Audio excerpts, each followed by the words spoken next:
agradeço a acolhida, caro amigo César, uma alegria estar aqui essa noite. Antes de ser professor, sou pai de família, tenho 4 filhos e dirijo uma escola na cidade de Osasco, Colégio São José, né? E, além da própria escola, dedico boa parte do tempo à formação de pais e professores, né? Em muitos eventos e formação. Inclusive, amanhã temos um congresso em Santa Catarina. Então, saindo daqui, dormir um pouquinho e depois já partir para lá. Mas o tema de hoje, ele é bastante importante e eu vou conduzi-lo dividindo em 2 partes, né? Primeiro, mostrando um pouco, talvez, né, muitos conheçam, talvez não conheçam, dentro desse tema dos efeitos. Então, você já imagina que possam ser bons ou possam também ser ruins. Mas o título já fala, ou seja, que há uma manipulação, existe um problema, e que passa pela linguagem, da formação humana, da educação de uma criança. Então, eu quero mostrar como se fosse o dia a dia dos nossos lares, o dia a dia das nossas escolas, o dia a dia do ser humano. Então, isso atinge a todos. Então, eu não vou aqui dirigir a minha palavra exclusivamente a um professor, é muito mais aos pais. Especialmente por quê? Né? Porque são os primeiros educadores e são os maiores educadores, porque depende da educação familiar. Ou seja, quem deveria ser o protagonismo da educação de uma criança seriam os pais. Nós não podemos entender a educação como só a educação formal, aquela que se dá dentro de uma escola, mas de uma formação mais ampla do caráter, dos verdadeiros valores permanentes da vida de um ser humano. Mas, dentro dessa visão, vamos observar que muitas coisas podem nos atingir e talvez a gente desconheça. Bom, eu começo por isso daqui, que todo mundo conhece, se chama celular, né? É interessante notar que muita gente, falo isso dos grandes centros e cidades, né? Crianças muito pequenas já têm um acesso muito rápido ao celular, né? Isso é Brasil inteiro, é em qualquer lugar, tablets, celulares, ou seja, um mundo virtual. E o detalhe que talvez desconheço é que hoje, já observado em nosso país, muitos departamentos de universidades brasileiras estão estudando um dos maiores vícios, que se tornou um dos maiores vícios no Brasil, que é o mundo virtual. O mundo virtual acabou se tornando um vício, né? Esse vício tem seus efeitos, que no início da infância a gente não percebe como pai e como mãe. Então, qual é o problema que pode afetar a formação, a linguagem, o desenvolvimento intelectual? Pode ter vários impactos, né? É que nós temos o nosso cérebro dividido em 3 partes. E a parte mais afetada pelos jogos, os games, os celulares, o mundo virtual, é a região límbica do cérebro. Essa região é a região dos afetos, do prazer, é a região que acaba sendo hiperestimulada, em detrimento da região do córtex cerebral, região responsável especialmente por inteligir, pela reflexão, por compreender, entender as coisas profundamente.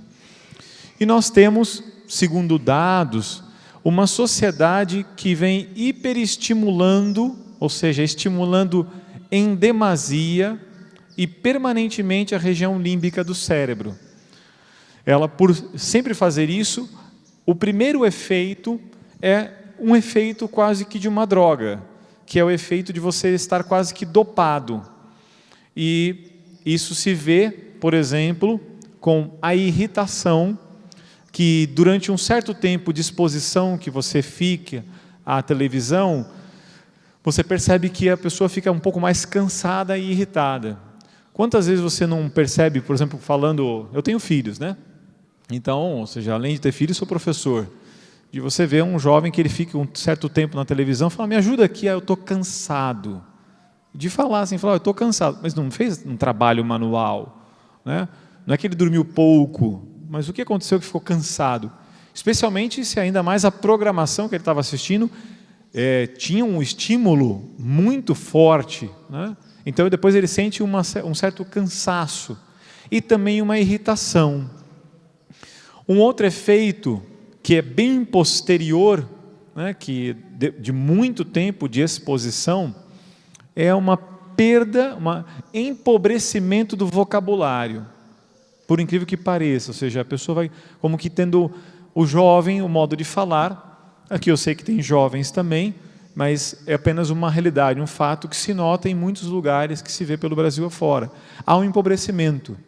Aí antes de nós nos envolvermos com a temática que aqui eu estou expondo como eu discordo ou eu não gosto de ouvir isso, o que eu quero mostrar é muito além, é que isto é proposital, existe uma manipulação pensada, organizada, pensada para fazer isso com o objetivo de alienação, de manipulação da sociedade. Ou seja, querem rebaixar a sociedade culturalmente, sem que se note, porque deste modo é muito mais fácil conduzir a sociedade.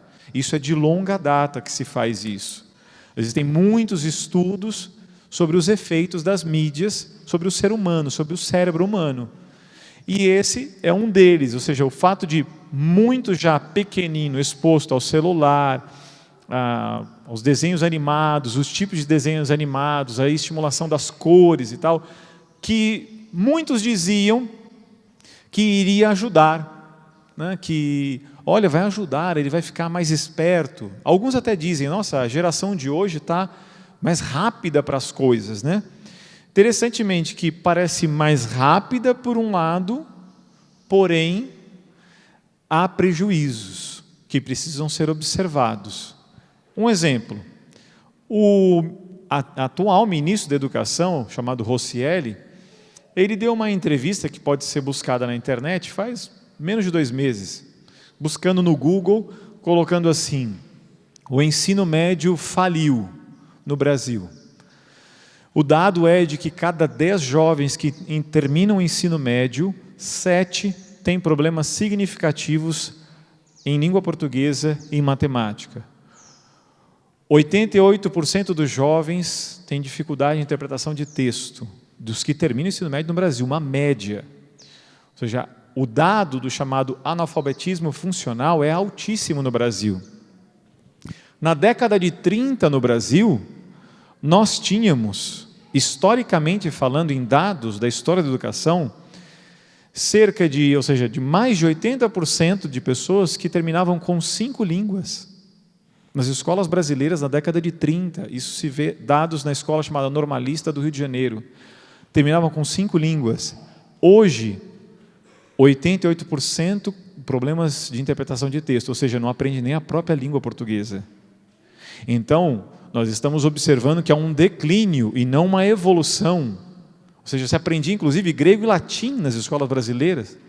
Isso durante um bom período de tempo se aprendia. Então veja, se tinha francês, se tinha muitas coisas. Então, o que eu estou tentando mostrar é que houve uma mudança. Algo foi modificado.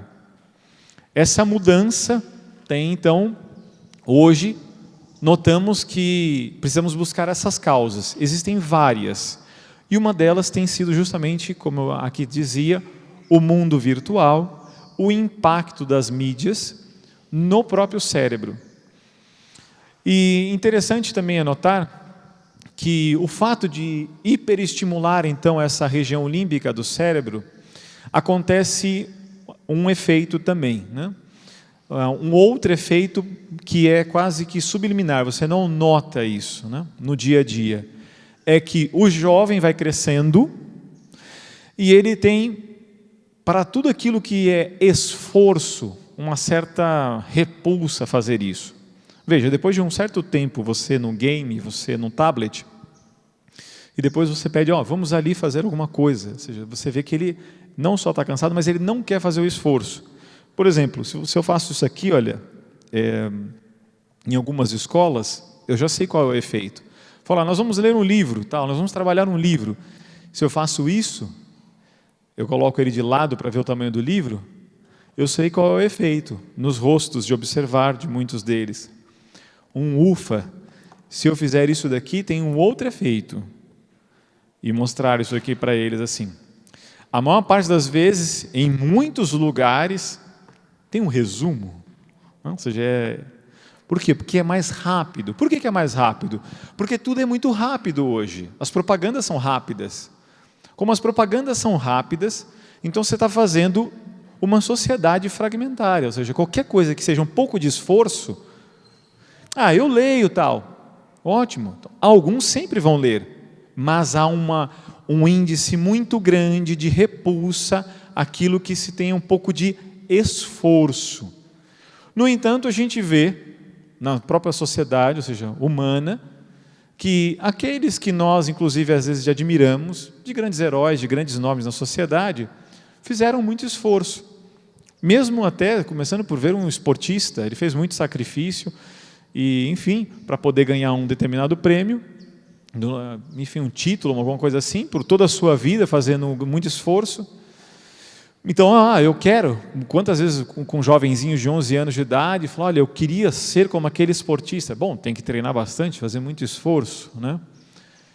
Bom, eu gostaria de ser como tal pessoa. Bom, também tem que fazer esforço. Essa página, muitas vezes, querem se pular, ou seja, não há disciplina e esforço. Inclusive, nós ouvimos já faz 100 anos uma teoria pedagógica que vem colocando como quase que ruim tudo aquilo que é um pouco de esforço, de disciplina, para realmente conseguir alguma coisa. O lema de fundo que se vê hoje em dia é que deve-se fazer o que se quer, como se quer, enquanto se quiser. É aquela criança que às vezes chega para o pai e para a mãe, eu quero tal coisa.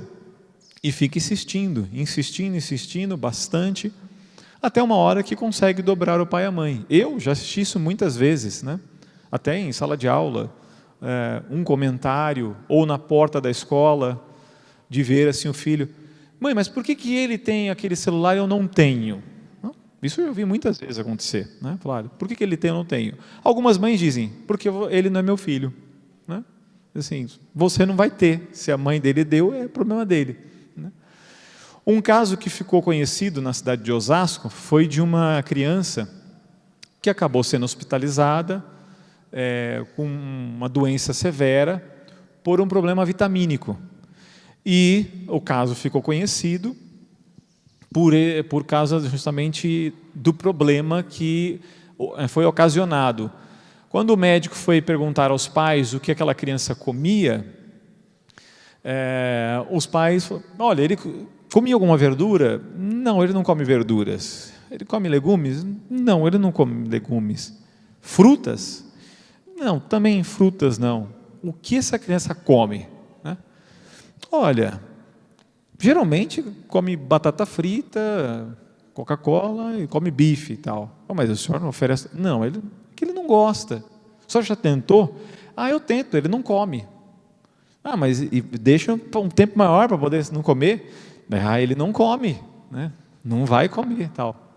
Quando eu vi essa história, eu mesmo me lembrei do meu tempo, pelo menos, né? De um dia na vida, um dia que eu falei, não quero abobrinha. Eu nunca tinha comido abobrinha, né? Eu não quero abobrinha. A minha mãe não falou assim, está no prato, você vai comer. Ela virou as costas, a gente tinha uma mesa, e uma certa distância, tinha um móvel. Eu era criança, eu peguei e joguei para trás, minha mãe não vai ver.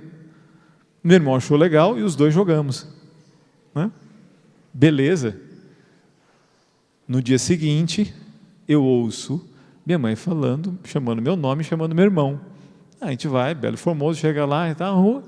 O que é isso aqui? A gente olhou, né? Não sei. Não sei. Isso é abobrinha. Como veio parar aqui? Não sei.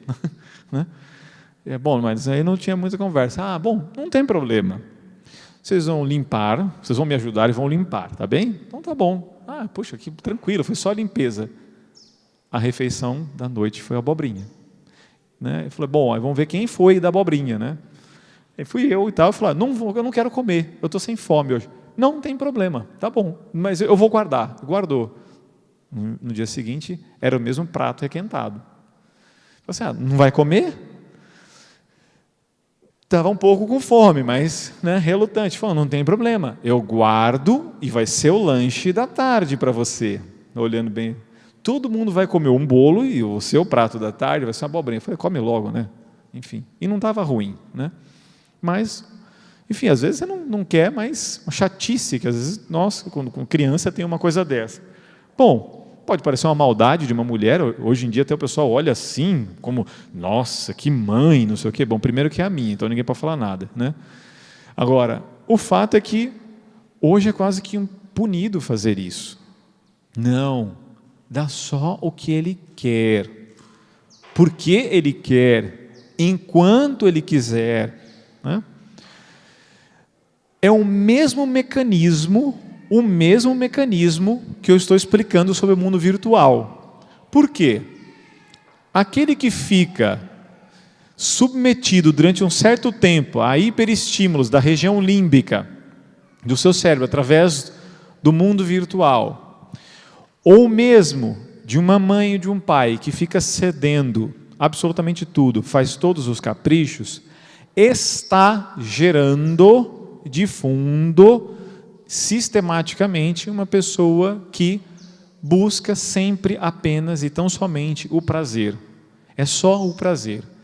E qualquer coisa que lhe dê um pouco de desgosto, de contrariedade, eu não aceito. Só que tem um problema. Todos nós um pouco mais velhos aqui sabemos. A vida não é fazer simplesmente o que você quer. Eu não sei o horário que os senhores acordam. Eu acordo pelo menos um pouco antes das 6 horas da manhã, por causa de ter que ir para o meu trabalho e tal, né? Olha, não é o horário que eu queria acordar, tá? Eu queria acordar, nem sei. Melhor a gente pula essa página, mas eu queria dormir muito mais, entendeu? Eu durmo num horário que eu não queria dormir. Eu acabo dormindo 4, 5 horas por dia. Mas por quê? Por conta da rotina que eu tenho que ter também. Tenho 4 filhos, vão dormir, arrumar, ajudar minha esposa, fazer muitas coisas, estudar e tal.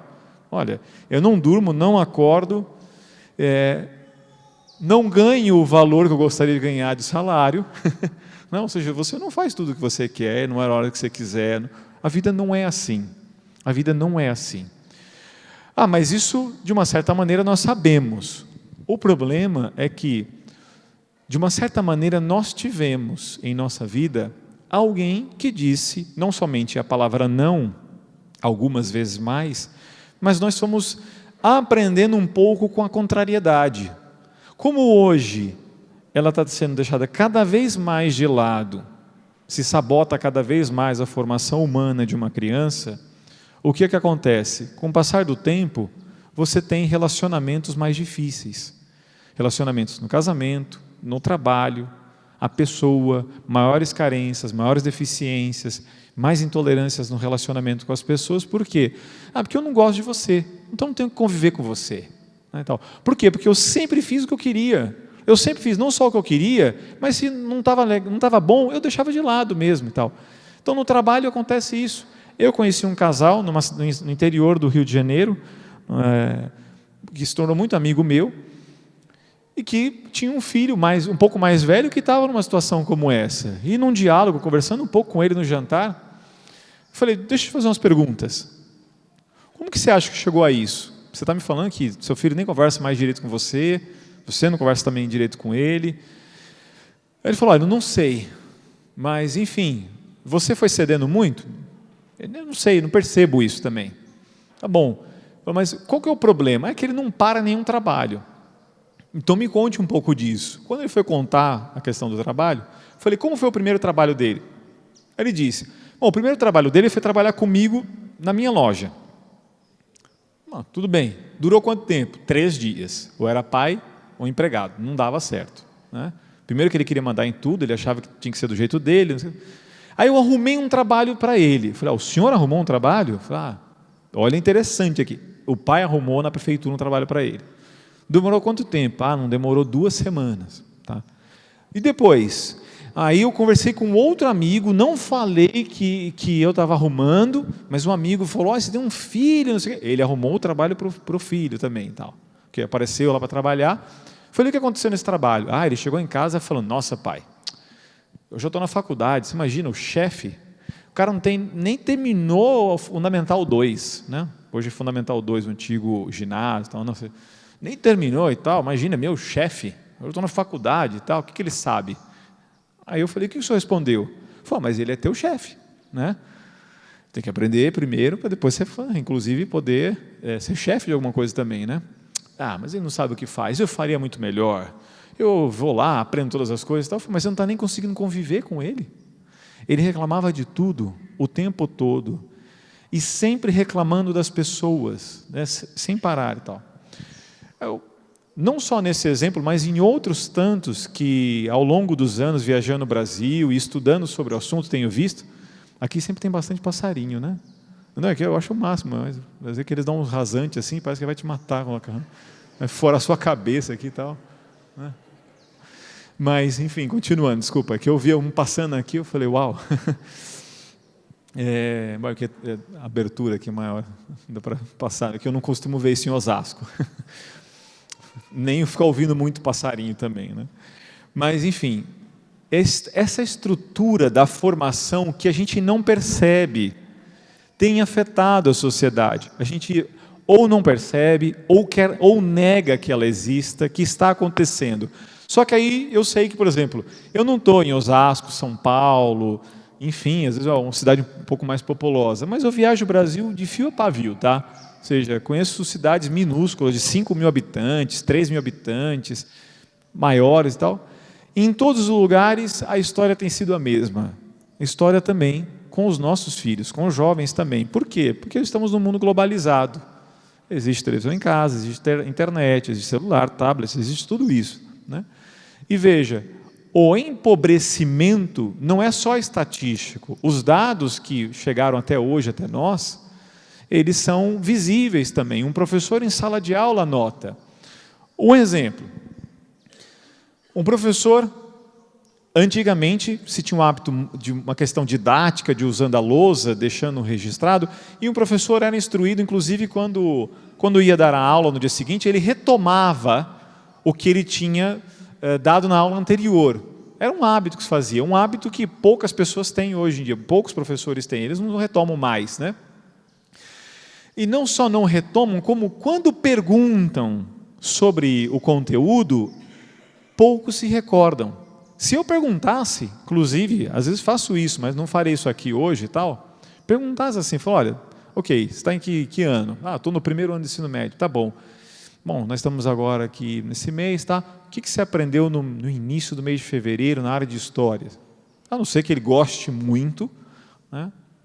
Mas ele não vai se lembrar tanto. Que área que seja, assim, ou seja, matemática, português, tal, mas assim, em núcleos didáticos, não vale consultar, teria que falar realmente rapidinho e tal, né? Ou seja, falar, o que você aprendeu? Mas por que acontece isso? Em grande parte porque tem um professor que, quando está dando aula, ele não sabe como lidar com a indisciplina, porque a região límbica dele já foi tanto estimulada, ele tem tanta dificuldade com a atenção, e acontece que na hora que ele está ali, a professora não sabe como lidar com a situação, fala, presta atenção, hein, vai cair na prova. É um grande estímulo isso, sabe? É um estímulo para você nunca aprender. É só para você poder prestar atenção naquele momento para tirar uma nota. E esse tipo de estrutura é para dizer o seguinte, o que a escola ela é? Um canudo para a universidade. E a universidade é um canudo para o bom trabalho. E o trabalho é um canudo para quê? Para uma vida confortável? Então tá bom. O que significa tudo isso daqui? É que falavam para nós que se fizesse uma boa universidade, de modo geral, que é o que todo mundo fica imaginando, desejando para os filhos, e os filhos também desejando e tal, tá bom. Os dados mostram o seguinte, mais de 50%, mais da metade das pessoas que acabam cursando alguma universidade, não trabalham na respectiva área que estudou. Mais da metade. E dessa metade que trabalha na área que cursou a universidade, mais de 70% insatisfeitos com o seu próprio trabalho. Olha, se a escola é preparar para a universidade para um bom trabalho e para uma vida que significaria feliz, o pessoal está muito infeliz com o que está trabalhando. Então eu tenho que fazer outra faculdade para poder descobrir. Não é essa a questão. É que essa insatisfação estrutural, ela vem de longa data. Ou seja, não se percebe desde a infância justamente fazendo isso. Por quê? A satisfação geralmente se dá não porque você tem o melhor dos trabalhos. Por exemplo, eu sou professor. A maior parte dos professores, ninguém fica, se é professor aqui, fica ofendido, tá? Ou seja, a maior parte dos professores vive falando sobre salário. Fala, desculpa, querido, eu estou muito feliz com o meu salário. Né? Eu nunca me reclamando sobre isso. Mas eu gostaria de ganhar mais? Bom, isso aí é de menos. Gostar, querer, todo mundo quer. Todo mundo quer ganhar muitíssimo. Quer ganhar o que os ministros do Supremo Tribunal agora vão ganhar. Não, teve aumento agora também, quase 40 mil reais no mês. Eu falei, puxa, facilitaria bastante a vida de muita gente, com certeza. Agora, não é a realidade. Aí você tem uma realidade, você se adequa à realidade. Não é o que eu tenho, não tem problema. Né? Eu não sei quem conhece Osasco, a cidade de vocês é linda, tá? Dá uma passada em Osasco para ver onde nós moramos. Né? Você vê lá que parece que tem uma lei de proibido pintar a casa. Por quê? A maior parte está no reboco, assim, não tem condições. E muita gente está até contente com o que tem. Bom, mas você vê a vida mais simples que às vezes a pessoa tem. Estes efeitos não são só da mídia. Não são só da mídia. Eles têm a ver com a própria educação. Todo mundo, de uma certa forma, fica reforçando a mesma coisa em todo mundo. A insatisfação geral, ela é presente no dia a dia. E nós precisamos fazer um trabalho de reeducar, educar o gosto das pessoas. Muitos, e aqui não só porque estamos numa igreja, mas muitos dos santos educadores, como São João Bosco, acho que todo mundo já ouviu falar desse grande santo, Dom Bosco, né? Enfim, Dom Bosco mostrava, ou seja, que nós temos que elevar a mente do ser humano, mostrar a ele a beleza, a bondade e a verdade para elevá-lo. E isso é interessante porque, bom, isso Platão já tinha falado há muito tempo atrás, e na igreja por 2000 anos falando também a mesma coisa também. É um modo, uma estrutura que não permite a alienação do ser humano. Ou seja, eu fico te dopando com joguinhos, te alienando lá no mundo. Um mundo que às vezes você não está vendo. Não, eu tenho que realmente expor a ele a beleza das coisas. Por quê? Porque eu tenho que ajudá-lo a ter critérios. As mídias, de modo geral, o que nós pais não percebemos com os programas diversos são os critérios que estão por trás dos programas. Os critérios, os valores, as contradições permanentes. Num período em que o jovem está, ou seja, a criança e jovem está em formação, ele deveria ter uma estrutura de critérios, aquela mesma que está em casa. Aqueles critérios que são critérios de fundo, que a gente chama de formação do juízo, que é a formação própria intelectual do ser humano. Esses critérios são fundamentais. Se eu não tenho critérios, o que acontece? Eu vivo como qualquer pessoa alienada. Eu sem perceber, eu acho que eu estou tendo a minha vida, mas ela está sendo teleguiada. Eu faço quase que o que me mandam. Eu vou indo com a massa. Né? Como, por exemplo, você está no metrô em São Paulo, nos horários de pico. Ali, se você não quiser entrar no metrô, azar teu. Você vai entrar porque está todo mundo conduzindo. E se não quiser sair, não tem problema. Vai ser conduzido a sair. Eu já tive essa experiência. É só você colocar no Google metrô da Sé, 6 horas da tarde, e ver a imagem. Assim, é absurdo aquilo ali. É muita gente mesmo, você sai. É justamente esse o efeito que se vê. As pessoas, elas agem como gado, como massa. Elas vão. Por quê? Não aprenderam critérios. Critérios se aprende desde pequenininho. Um exemplo simples que se dá. Eu, pelo menos, assisti isso na minha casa. Cheguei de uma viagem. Isso me marcou bastante. O meu filho mais novo tem 7 anos agora, mas ele tinha 5 na época. tinha acabado de voltar de uma viagem, e ele me falou que a minha esposa tinha batido o carro. Ele foi rápido me falar isso, né? Me falou uma série de coisas, falou, mamãe bateu o carro, só que ele falou com uma cara boa. Eu falei, nossa, como é que alguém pode contar que bateu o carro com uma cara boa? Só que ele queria contar uma coisa que ele achou interessante na reação da mãe, né? É que, eu falei, então conte, né? Minha esposa querendo contar, falei, não, deixa que ele fala e tal, né? Deixa ele para ele que está todo emocionado para poder falar, e ela queria saber o que ele ia contar. Não, a mamãe foi dar uma ré, só que ela deu uma ré, ela não viu, ela bateu no carro. E aí a mamãe saiu do carro, ela desceu, foi lá, não tinha ninguém. Aí eu vi que ela voltou no carro, pegou a bolsa e foi lá, ele estava sozinho com ela. Foi até lá, ele ficou olhando, vendo que ela escreveu alguma coisa no papel, e tentando enfiar um papel pelo vidro. Quando ela voltou para o carro, aí ele perguntou, mamãe, o que a senhora escreveu no papel? Eu falei, mamãe colocou o telefone, né, para que a pessoa depois ligasse, porque não tem ninguém aqui agora, e eu tenho que ir embora, não posso esperar a pessoa aparecer, não sei se ela aparecer agora, daqui 1 hora e tal. Foi embora. Ele achou muito incrível a reação da mãe, porque ele falou assim, nossa, né, papai, a mamãe fez uma coisa boa, né? Pô, o carro estava assim, seguro, né? Aí você, na hora, tá certo, tem que fazer isso mesmo, né? Alguém poderia dizer assim, puxa, você tinha que olhar para ver se não tinha câmeras, né? Não tem ninguém, vaza, né? Some, vai embora, né? Da pista, né? Deixa de ser otário, ou seja, não, seja inteligente, espertalhão e tal, vai embora, não tem ninguém vendo, né? Tá bom, inverta a situação para você ver. Imagine o seu carro amassado, e o seu carro está sem seguro e você encontra o papel com o telefone ali. Ou seja, que aí você pode ligar e a pessoa reparar o prejuízo, você está sem condições e tal. Então, se vale aqui o critério de que você não gostaria que com você acontecesse isso, você não gostaria de ser prejudicado, então eu não posso prejudicar uma pessoa. Existe um critério objetivo aqui. Eu não posso fazer isso com outra pessoa, porque eu vejo que se fosse comigo eu não ia gostar, então eu não posso fazer com o outro.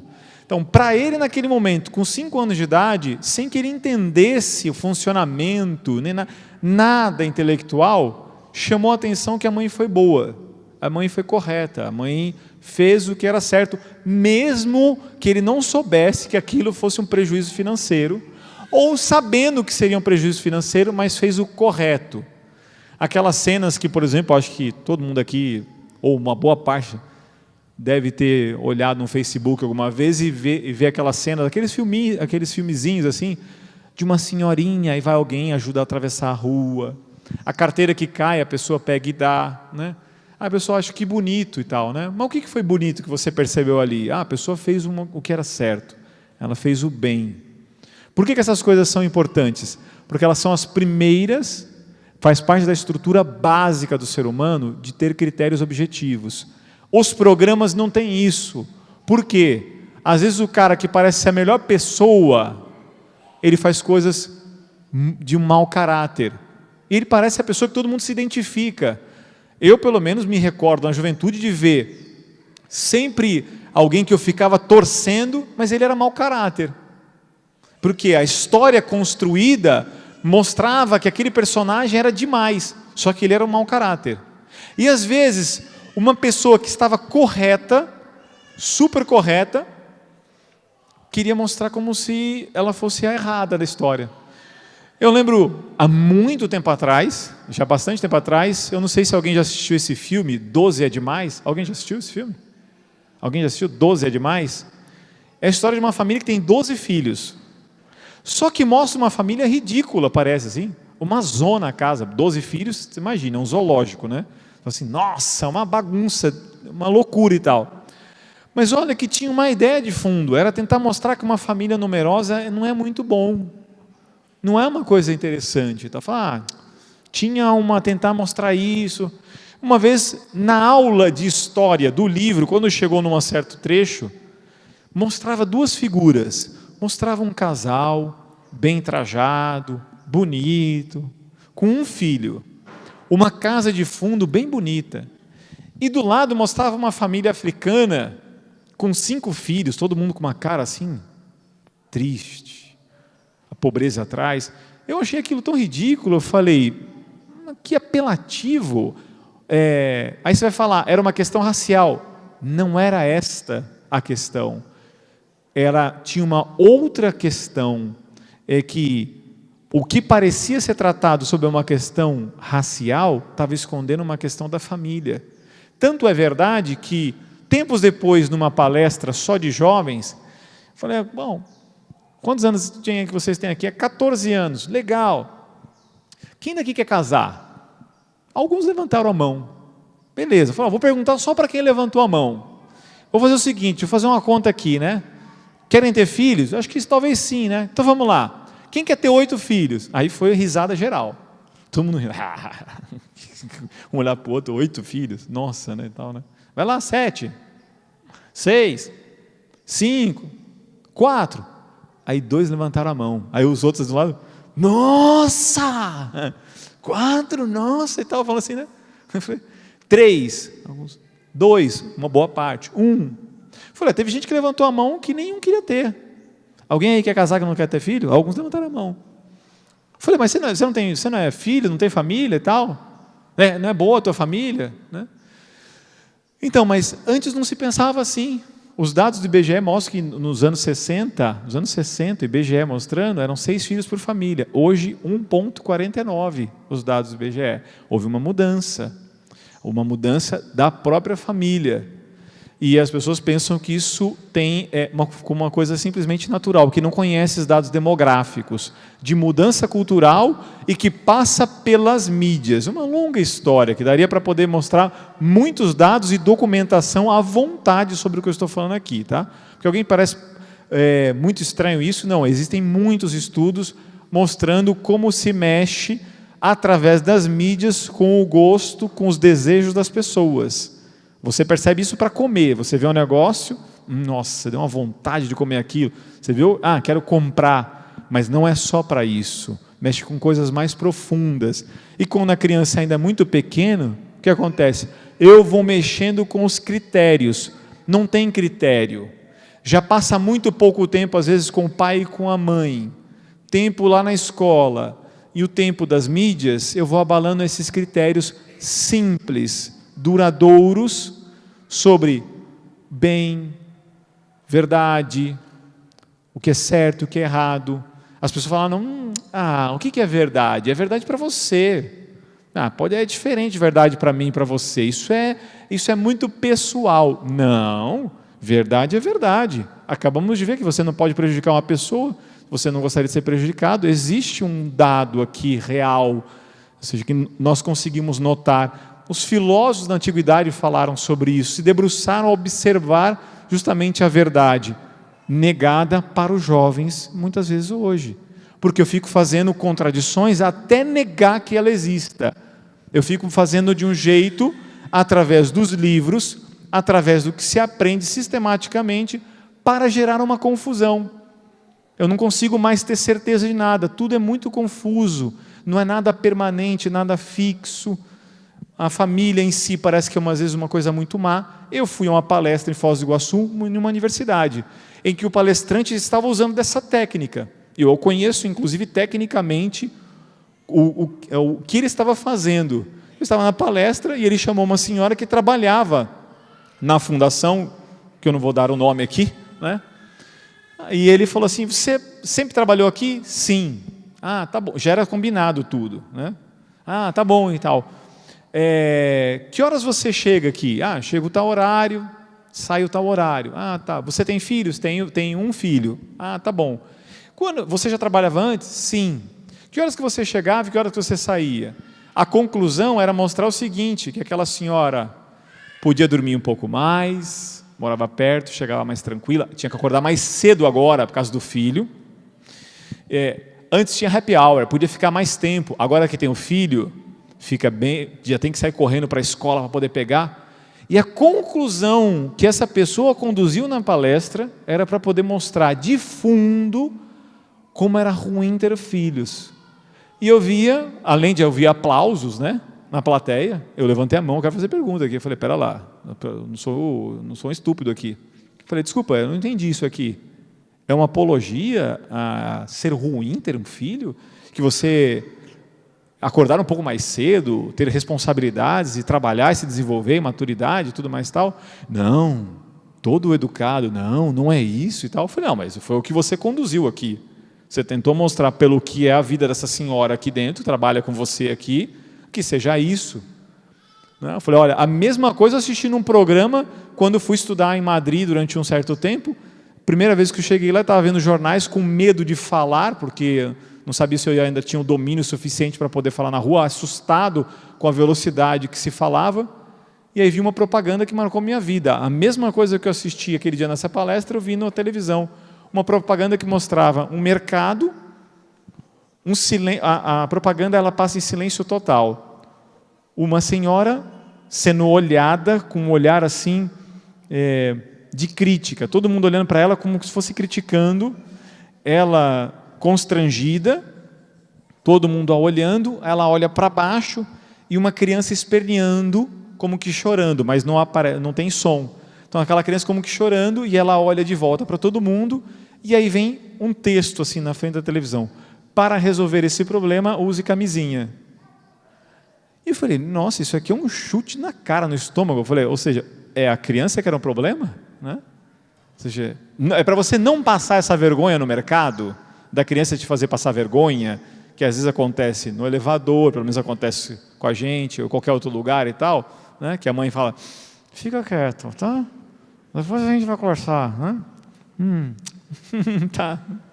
A gente conversa mais tarde, tá? Tá, fica quietinho e tal. E aí ele gosta de dar uma esperneada mais forte na frente de todo mundo e tal, né? Então aquela mulher passou por isso, só que a frase vem assim, né? Ou seja, ali tem uma ideia que quer transformar as pessoas.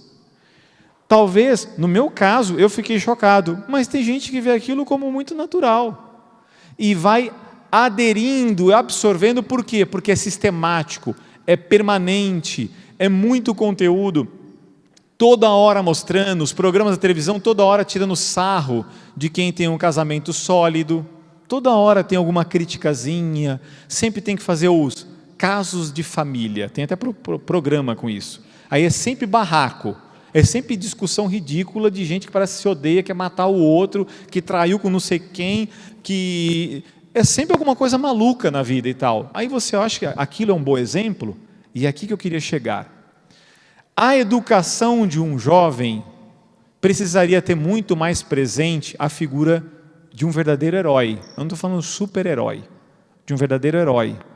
Como permanentemente o seu imaginário é sempre de coisas ruins, tristes e sempre deprimentes, e o ser humano quer algo melhor, e sempre o ruim é algo que talvez seria bom, então ele não quer aquilo que talvez a gente veja que seja um bem, porque é sempre punido para ele, e vai mostrando, vai causando muita confusão de critérios. Vai passando um certo tempo e não se nota isso.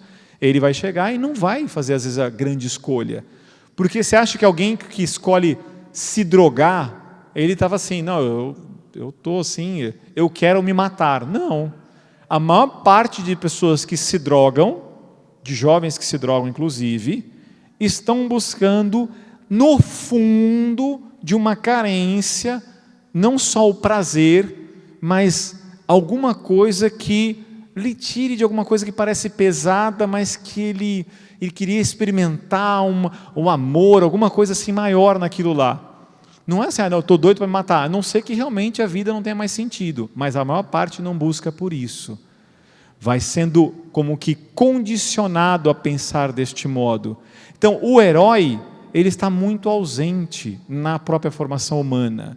Você não vê grandes exemplos. Os jornais não são assim, os programas não são assim, os livros não são assim.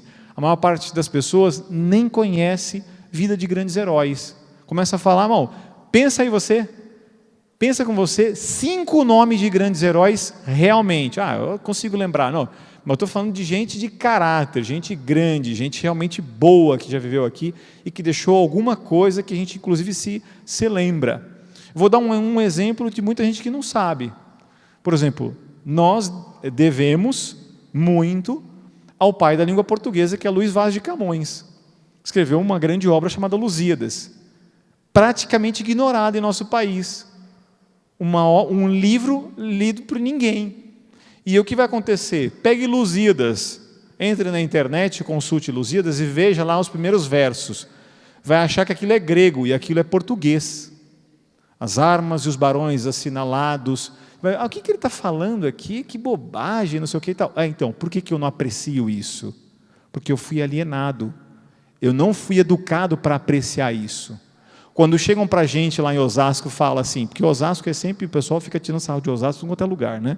Você vê, se você entrar na internet e procurar saber sobre Osasco, o pessoal tira muito sarro, fala, bom, lugar onde mata a gente. Né?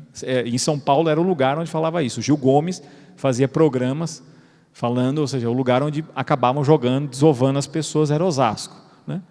Fala assim, pessoal, os jovens gostam de funk. Olha, ele não gosta de uma música melhor porque não lhe foi dado apreciar algo melhor. Isso eu não sei com vocês, assim também foi comigo. Eu não fui educado para gostar de música clássica. E a primeira vez que eu fui violentado com música clássica foi no namoro, que a minha namorada virou e falou assim, vamos a uma orquestra. Nossa, eu estava desejando ir numa orquestra. Nossa, que alegria ir numa orquestra. Falei, vamos. Né? Cheguei lá, fui expulso 2 horas. Ela lá olhava, chorava, tal. Eu não entendia nada. Eu falei, bonito, né? Ela falava bonito, eu falei, bonito, sensacional e tal. Né? Eu não entendia nada, eu ficava olhando e tal. Alguns podem ser diferentes, mas eu não tinha sensibilidade, eu olhava aquilo. Em alguns momentos ficava interessante, mas tinha horas assim que ficava cansativo, dava sono e eu ficava lutando para não, me beliscando para não dormir, né? Porque eu estava do lado dela ali e tal. Ela percebeu e em vez de, nossa, que absurdo fazer uma coisa assim, ela foi me contar a história do fulano que compôs aquilo. Você conhece Franz Liszt? Nunca ouvi falar. Né? E ela começou a contar a história. Eu achei muito interessante. Robert Schumann? Não, nunca ouvi falar. Mas a história me interessou. E depois ela foi falando das diferenças. Depois de passar um certo tempo, achei interessante. Ou seja, antes dos meus 18 anos, eu nunca tinha ido no museu. Então eu falei, eu vou no museu na minha vida. Eu morava em Santos, não tinha museu nenhum, a não ser museu da pesca. Né? E aí eu fui no museu pela primeira vez. Estou lá, todo contente de ir no museu. Um senhor vai me conduzindo, me mostrando e tudo mais. Tal. Para ver, tinha obras de Velázquez, Goiás. Eu já estava namorando com a minha esposa. E eu lembro que depois eu cheguei para ela, você já ouviu falar de Velázquez? Né? Não, eu já me senti toda... Porque ela falou de Franz Liszt, agora eu sei de Velázquez para poder falar. Né? Nessa brincadeira, eu percebi assim que a gente não gosta porque não te apresentam bem as coisas. E não te apresentam as coisas de grande valor também.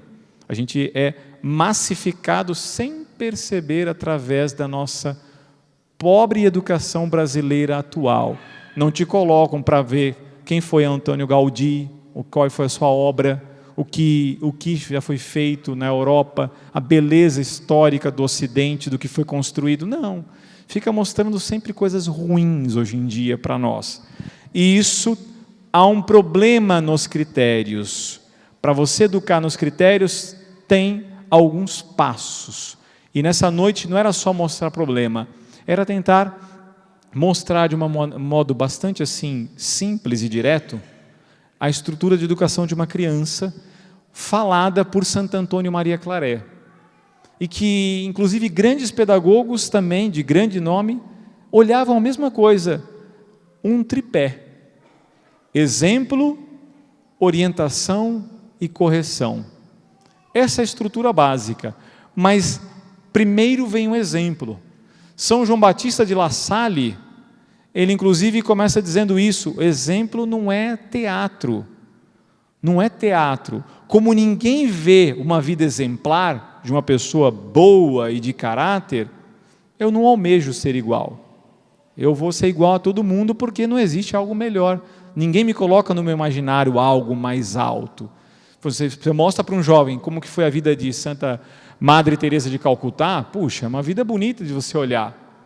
Realmente ver uma mulher na Índia, ver a realidade do que ela viveu, de como ela viveu, e cuidando das pessoas sistematicamente todos os dias, né? Ou seja, é bonito ver de fora, mas imaginar dentro. Ela não chegava com as pessoas cheirosas, e lá cuidando das pessoas fedidas, e cuidando, e doando a sua vida sistematicamente. Aquilo eleva o olhar, fala, nossa, o que faz aquela pessoa gastar a sua vida por uma outra, numa situação como essa, e que inclusive ela escolheu, ela nem precisava, ela tinha uma boa família, ela podia ficar na sua casa, seguir a vida dela, mas ela escolheu para uma outra região, longe dos amigos, longe da família, e fazer alguma coisa assim. Por exemplo, não muito distante de nós, João Paulo II, quantas pessoas não viram depois da sua vida, um filme que é bonito, chamado Carol Wojtyla, e mostra a vida dele no período de guerra, em que estava todo mundo ali com medo de ser morto, em um alfaiate desconhecido de todo mundo, acho que dentro dessa igreja, um alfaiate, viu um jovem chamado Carol Wojtyla, que depois de eleito Papa, tinha a foto desse alfaiate na sua cama, em gratidão pelo que ele fez com ele, porque vendo ele ali, fazendo oração, chamou ele, lhe deu um livro, conversou com ele, o animava um certo grupo, desconhecido por muita gente, ou seja, o homem por trás de Carol Wojtyla, o homem que durante o período de guerra foi responsável por ajudá-lo a, durante um momento tão triste, encontrar alegria. Herói, um grande herói por trás do Carol Wojtyla, um herói por trás da Madre Teresa de Calcutá, que era seu pai. Ela escreve, ela fala isso, ela aprendeu a caridade vendo o pai. O exemplo, entende, meus queridos? O exemplo por trás, o jovem ver o exemplo de pessoas que se doam, elevar o critério. A vida não é somente ter, a vida não é somente aparências, a vida, pelo contrário, nem são aparências. Elevar esses critérios dos grandes e valorosos homens e mulheres que já viveram na sociedade e que deixaram algo.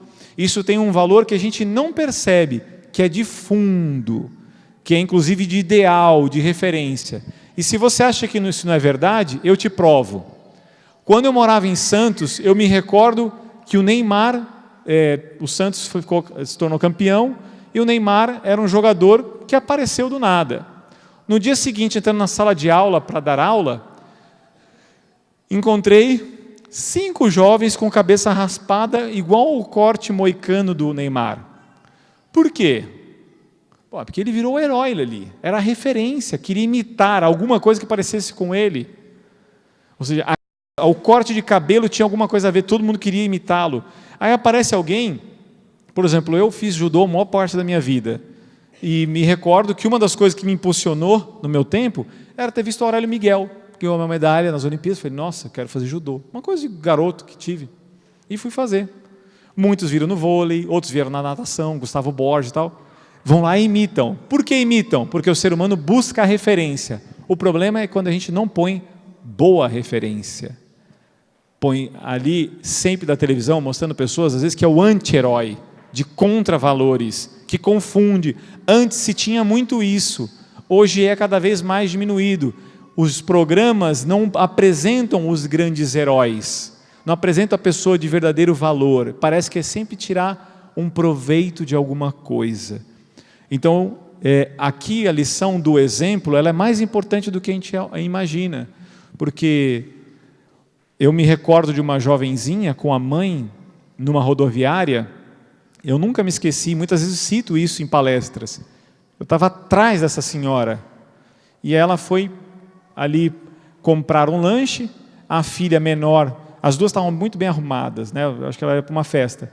Aí a menina vai pegar o refrigerante para ajudar a mãe, só que era um pouquinho mais alto, ela pegou e a mãe estava aqui pagando.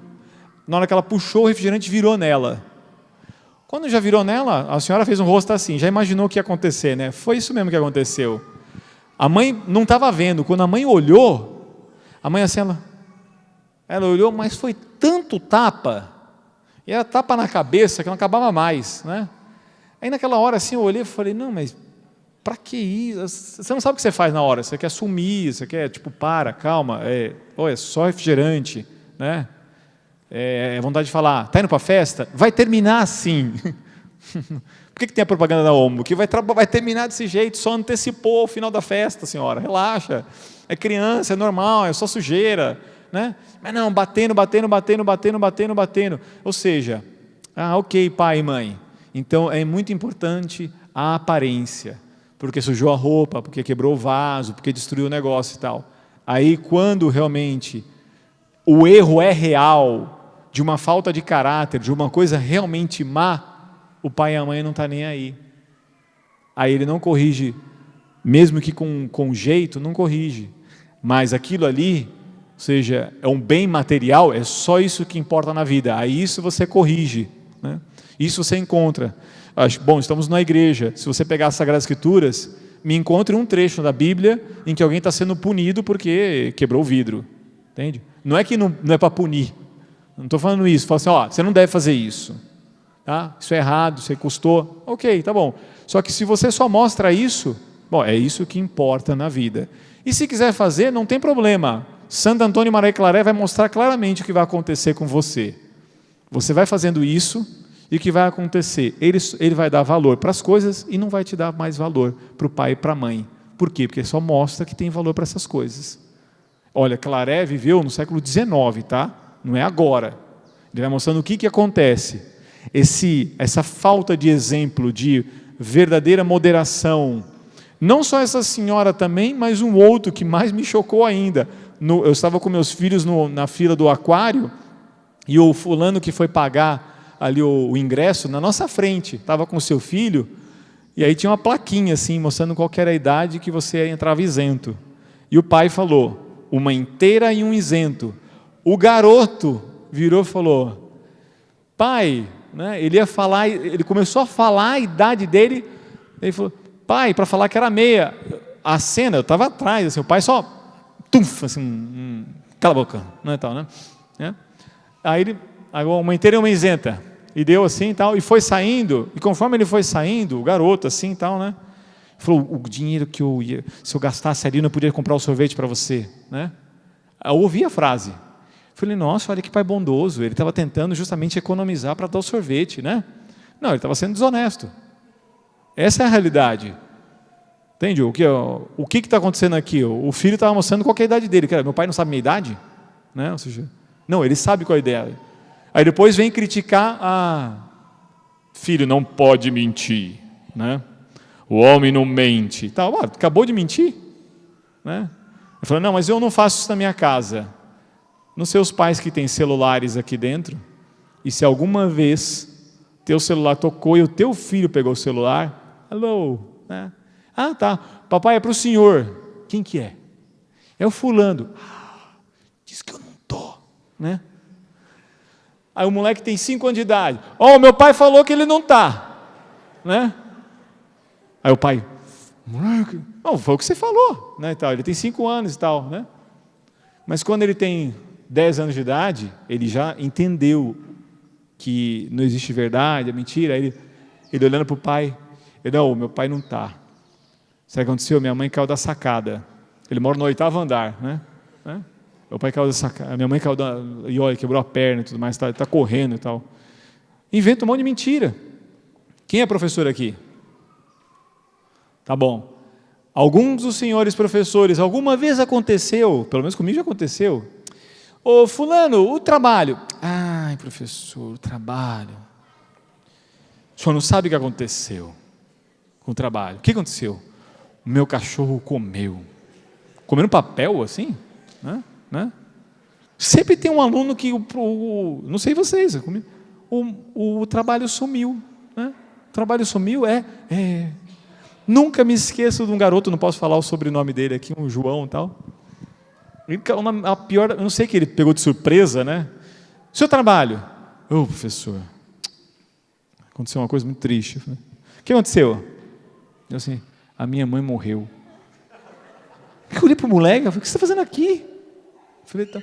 Não, meu pai falou que eu tinha que estar aqui. Aí todo mundo olhando para ele assim, e eu olhava para todo mundo, e todo mundo assim, mãe dele morreu? Mãe dele morreu? Né, e tal. Todo mundo olhando assim, falando, o moleque está mentindo, né, e tal, né? E ele, não. Tá. Você amava sua mãe? Quando que foi isso? Ontem. Ontem? Eu falei, não precisa piorar, tá? Você pode trazer o trabalho depois, tal, nele. Não, mas foi. É mesmo? Como é que foi? Teve infarto. Tá. Falei, tá bom, vai, gente, eu não vou deixar o moleque mentir mais, que isso aqui já piorou o negócio. Falei, relaxa, ó, tá bom, tá? Semana que vem você traz o trabalho e tal, né? Porque você tá bem mal, que a sua mãe morreu ontem, né, e tal, né? Vamos continuar e tal. Formatura. Aparece a mãe do garoto. Tudo bem, eu fiz de propósito. Oi, tudo bem com a senhora? Prazer e tal. Eu sou professor e tal. Tudo bem? Tudo ótimo, professor. A senhora quem que é? Sou a mãe dele, do João e tal.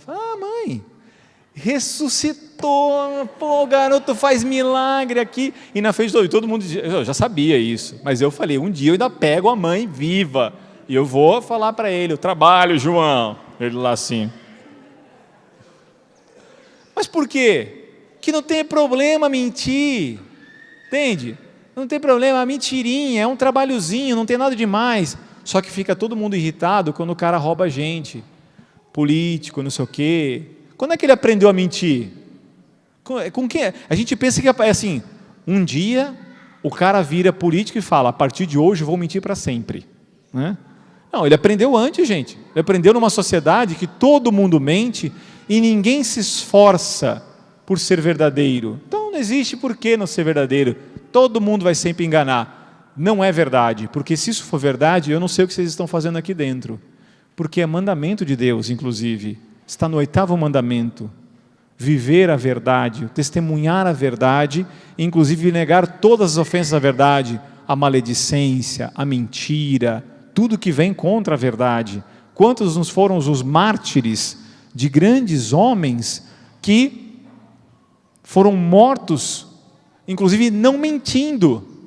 São João Nepomuceno, um sacerdote que estava sendo obrigado a revelar o segredo de confissão da esposa do monarca da época e tudo mais, e ele não revelou e foi morto por isso, sistematicamente sendo provocado a isso e foi morto. Quantos não são os mártires?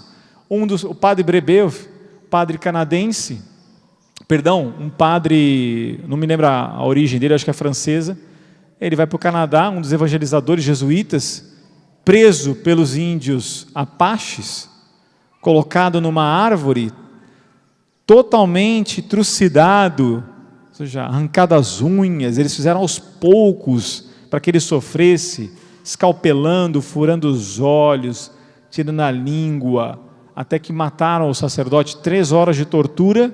Por quê? Porque ele não negava a verdade em Cristo. Senão, o que vai acontecer conosco? E aqui eu já vou encaminhando para o final. A educação de um ser humano, a formação de um ser humano, não é como as pessoas imaginam. Não é somente a matemática, o português, o inglês, a química, a física e tal. Ela depende em grande parte de uma formação que tem a ver com o exemplo, com a boa orientação, com saber fazer a correção certa das coisas certas. Senão o que acaba acontecendo é que qualquer coisa nos manipula. Nós vivemos num mundo tão ideologizado que passa justamente pela própria linguagem das televisões, de tantos lugares, e não se percebe mais a verdade tão latente, mas que precisa ser descoberta no ser humano. E inclusive, trazemos os nossos filhos à igreja, cada vez o número diminui no Brasil, a estatística mostra, né, ou seja, de ir à igreja. Mas por quê? Por que diminuem? Parece que as pessoas têm vergonha de falar isso. Eu não tenho mais nada a ver com os cristãos, com os santos, com os mártires, com os apóstolos. Não é como diz São João, aqueles que creem devem viver como creem. A minha vida não tem mais relação com aquilo que eu creio. Ou seja, eu falo, eu creio, mas a minha vida, meu filho olha para mim, meu aluno olha para mim e vê uma pessoa péssima, muitas vezes. Não vê uma pessoa de valor, não vê uma pessoa de fibra, de grande esforço. E não é só intelectual, é moral. Como ele não vê isso, ele não aspira a uma coisa mais alta. E aqui eu vou terminar para abrir para as perguntas, dizendo o seguinte: a força do exemplo é maior do que possa se imaginar. A gente vê, e aqui dou o exemplo dos santos, justamente porque eu me converti aos 21 anos de idade. Eu não nasci em berço católico, né? E de lá para cá, muitos bons amigos me deram obras, livros de grandes santos, os quais eu nunca tinha ouvido falar na vida até os meus 21 anos de idade, né? Hoje eu tenho 42. E ao ver aquelas obras daqueles santos, falar, puxa, por que as pessoas não veem isso? A gente vê tantos personagens, mas não conhecemos a vida de São Pedro de Alcântara, co-padroeiro do Brasil, Santa Teresa de Ávila, enfim, e tantos santos, ver as suas vidas. Claré, todas as noites ouvia do pai história das Sagradas Escrituras e a vida dos santos. Santa Faustina foi alfabetizada pelo seu pai, que lhe deu as Sagradas Escrituras, a vida de missionários, a vida de mártires para poder ler. Santa Teresinha, com sua mãe Santa Zélia e seu pai São Luís Martin, faziam a mesma coisa. Ou seja, gastavam tempo em casa como educadores, lhe contavam histórias de grandes heróis, de bom critério, de bom valor, mas também tinham livros em casa. Hoje, muitas vezes eu vou na casa de alguma pessoa ou outra, né? E eu chego na sala e não vejo livros. Fala, bom, aí depois você fala para o filho, você tem que ler, garoto, porque ler é importante. Mas não tem livro na tua casa, né? Cadê os livros? Né? A maior parte não tem. Antigamente, nas salas, eu fui na casa de uma senhora agora, que é professora da minha escola, a casa dela é só livro. Corredor, a sala e tal, é muito livro. Aí você vê a conversa da pessoa, uma pessoa boa, simples, mas ela tinha um pai que comentava, falou, essas aqui são as obras de Machado de Assis. Falei, nossa, e ela mostrando as obras, tal, né?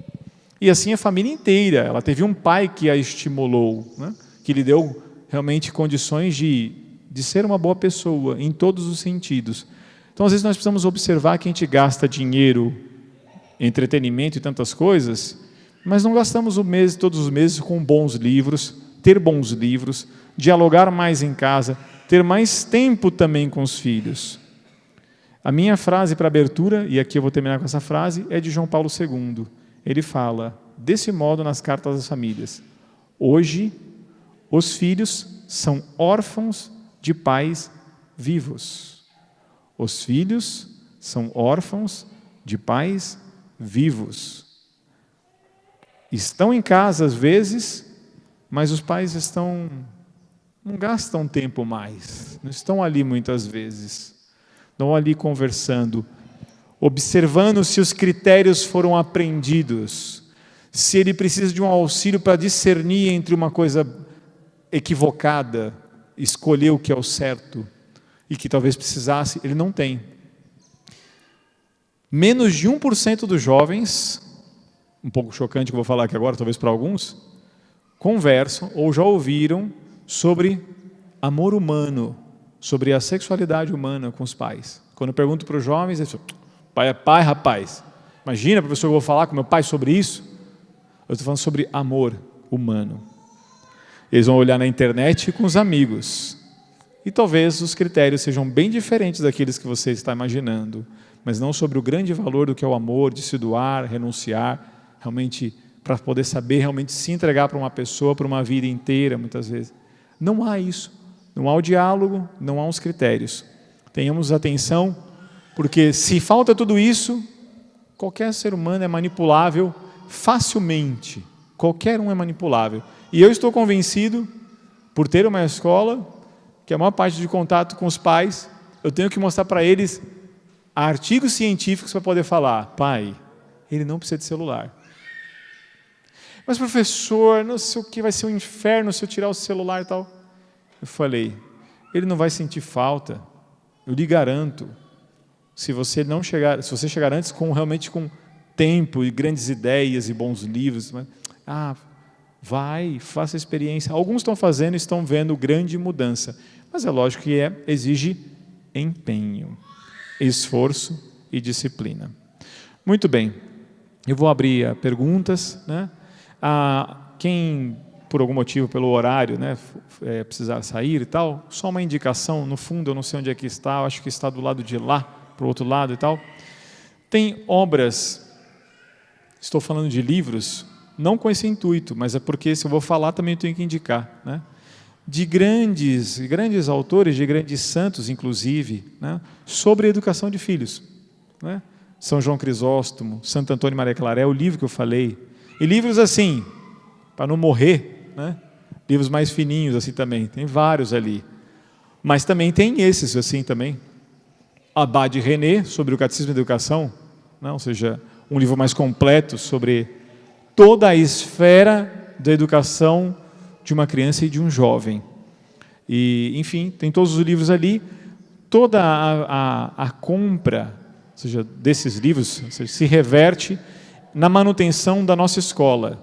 Porque eu tenho uma escola na periferia, eu abri uma escola com um amigo numa região periférica, zona norte de Osasco, mais carente, mensalidade bem mais baixa do que o que é o habitual em toda aquela região, né, para ajudar as famílias também, porque a gente está tentando mostrar que, na verdade, não precisa se gastar muito com uma educação de qualidade, né, porque a gente vem nadando contra a maré, tentando realmente colocar o que é de melhor culturalmente falando, de material e de formação humana para as crianças e jovens da nossa escola. Só que para isso, obviamente, fazemos muitos sacrifícios. Então, realmente, a compra dos livros não só vai fazer bem a você, mas também ajuda aquelas crianças que estudam na escola e que às vezes não têm condições, né? Muitas dali, algumas delas, melhor dizendo, né, permanecem um período estendido na escola para reforço e nem comida tem.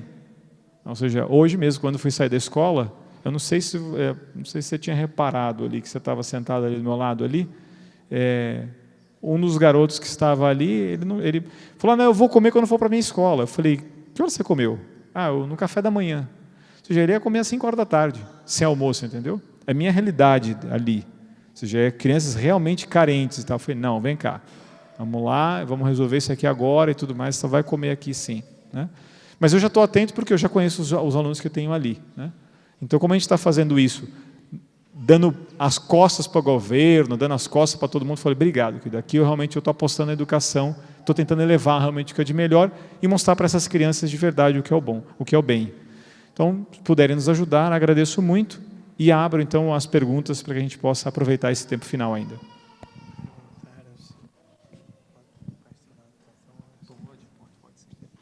Tá, estão perguntando se pode parcelar no cartão. Pode, 1000 vezes de 1 centavo, à vontade lá e tal. Os livros são muito bons. Perguntas? É mais ou menos que nem... Sim, senhora.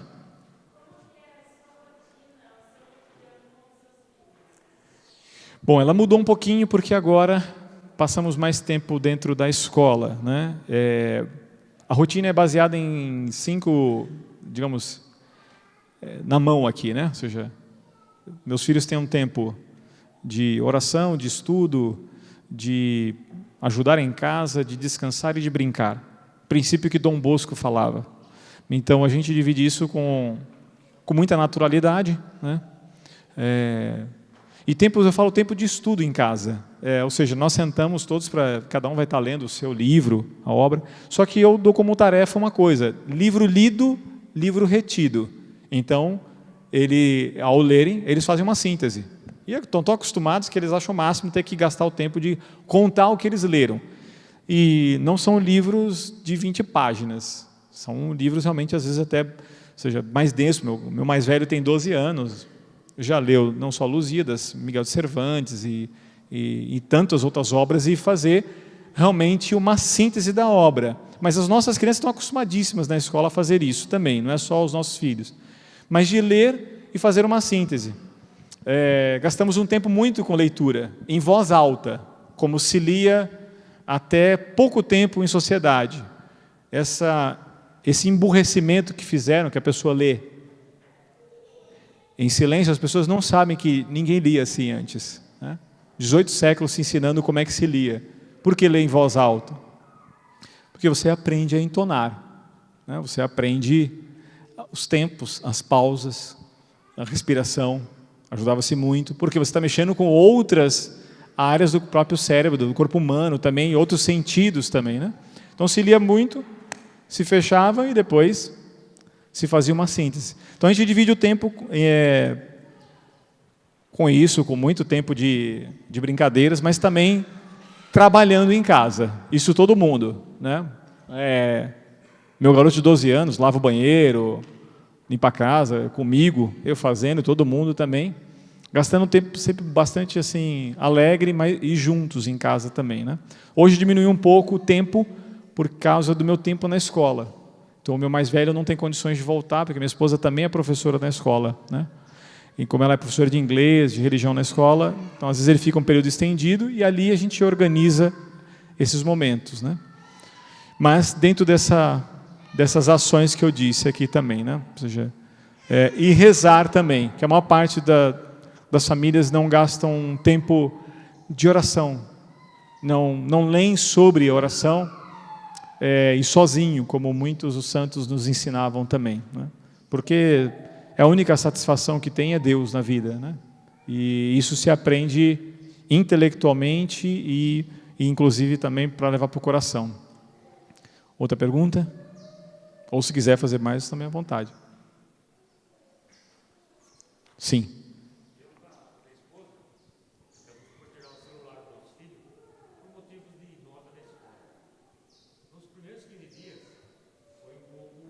Conturbado. Absurdo. E agora, percebe o que o professor falou, ele está deixando de sentir a falta, não está ligando mais. Começa a conversar mais, tem mais assunto, está diferente. Ele estava falando aqui, quem não ouviu no fundo, sobre o fato do filho ter retirado o tempo de celular, não, ou o celular do filho. É só uma coisa importante, né? Ou seja, como qualquer vício, se você tira uma coisa, você tem que colocar no lugar algo. Era muito habitual antigamente, eu não sei se aqui na cidade isso é muito mais comum, numa cidade como Osasco é menos comum isso, né? Pela rotina de vida nossa, é que os filhos às vezes iam para o trabalho também, e viam os pais trabalhando, né? Isso tem um efeito muito positivo, porque o lar virou um lugar só de descanso, e eles não te veem trabalhando, eles não veem você exercitando suas qualidades e capacidades e tudo mais tal. Como não veem isso, falta o exemplo também concreto, também, né, de ver e tal. Muitos não querem levar. Olha, é só olhar lá na Sagrada Família, né? Jesus aprendeu com São José o ofício de São José. Então estava lá vendo, e muitos faziam exatamente isso. Viam o trabalho dos pais, o pai gastava tempo. Por exemplo, eu mesmo não aprendi e às vezes tenho um pouco de dificuldade com isso, né? Questões elétricas. E às vezes, quantas vezes meu filho falou, papai, como é que funciona? Tem que entender isso aqui para poder explicar. Não é só para poder fazer, mas para poder explicar as coisas também, né? O funcionamento, né? Então, fica só uma dica de aproveitar o tempo, de realmente ver o seu trabalho, te ver em outros momentos que não apenas descansando ou no trabalho do lar mesmo, mas no próprio trabalho também, né? E observe, logicamente, os seus descansos, né? As pessoas entendem que descanso é a televisão. Não sabem realmente, às vezes, ter um outro tipo, né? Não pensam, não programam, né? Alguma coisa assim. Eu não sei aqui perto da possibilidade de vida, por exemplo, de mosteiros.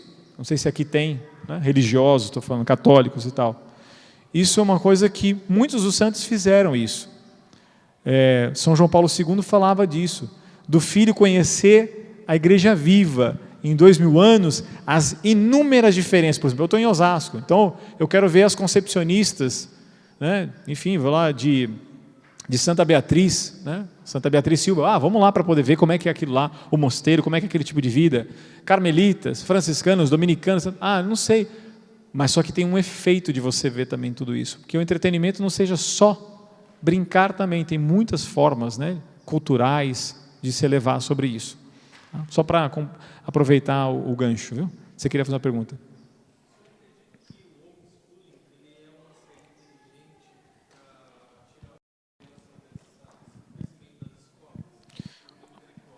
A pergunta aqui feita foi sobre homeschooling, ou seja, sobre a educação no lar.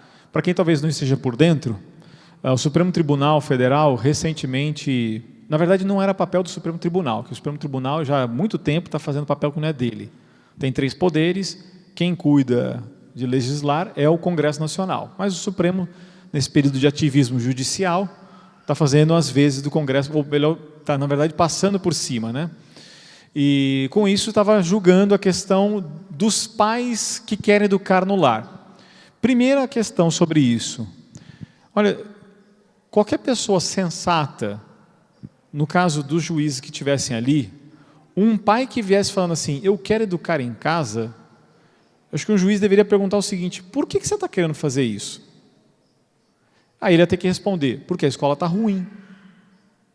Ah, a escola está ruim? Tá, os dados de vocês estão mostrando isso. O ministro da Educação mostrou que está uma porcaria, falência o ensino médio. Então, por que eu estou tocando nesse assunto, ou seja, tocando nesse detalhe dentro da temática sua? É que a educação está muito pior do que os pais podem ver. Muito diferente do que as pessoas possam imaginar, porque elas não se detêm a estudar sobre isso. Tá? Sobre os conteúdos, sobre a formação nossa de professores também. A gente recebe uma formação, a gente está imaginando que ela é adequada e a melhor. A gente não sabe o que a gente não aprendeu. Né? Por exemplo, um dia eu falei para o pessoal, na minha escola, os jovens, a partir de 11 anos de idade, têm latim. Para muita gente isso não é estranho. Só que uma senhora falou, mas para quê? Eu falei, olha, eles aprendem mais fácil que qualquer outra língua. A senhora sabia que tem a raiz do latim? Que tem como raiz o latim?